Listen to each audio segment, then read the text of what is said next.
what separates me from a lot of people is they go into a daunting task, and the task is overwhelming. Like when I heard the pull-up record was 4,020 pull-ups, and I was talking about breaking this record, people are like, oh my God.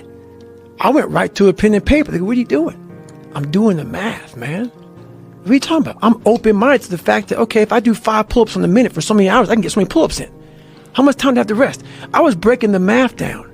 You have to be open-minded to the possibilities that I can do this. Once you shut your mind down to the possibility that it can be achieved, there's no way it can happen.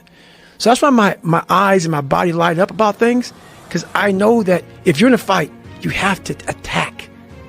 You have to keep attacking. The enemy has to know he is not going to give up. You must break the soul of whatever's in front of you. You want to be best ever at what you do, you're going to be misunderstood by everybody because you're going to be so obsessed and so driven to get there. That's what it takes. But I said balance. Yeah, balance is important for a lot of people. It is. But if you want to go to that edge where people do not like you, don't understand you, question everything you do, you've arrived. Some of these motivational people out here, it's the funniest thing in the world to me. They'll go and say, when you wake up in the morning, pound your chest. I hope it works. What works for me is that everyday resume, the things I know I've accomplished, the things I know I've done, real hard work, the real calluses on my mind, the real calluses on my hands. That's it. You don't need to pound your chest in the mirror if you have that. I believe that you have to build belief. Belief is like, there's an after school special belief where the mom says, believe in yourself, and that's all great, but there's also a built belief. And the built belief is one where you are constantly, like for me, I came from a bad place. How I build belief is through the daunting tasks I put myself through.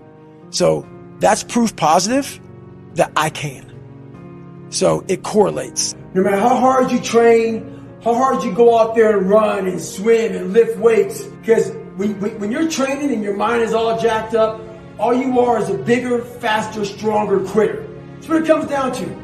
I've had the opportunity to work with a few athletes, and some athletes are praised and some aren't. We all want to be loved, cared for, appreciated. And when we're not, it becomes a poison in our minds. It starts to really infect us.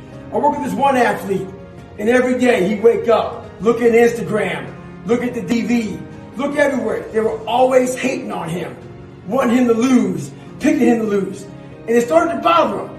And before the big day, he came to me and goes, hey man, Goggins, I don't want to fight. I trained hard. My mind's not in it. I said, all these people want to take your heart. You're going against this opponent. Not only are you going against this opponent, you're going against all of these haters.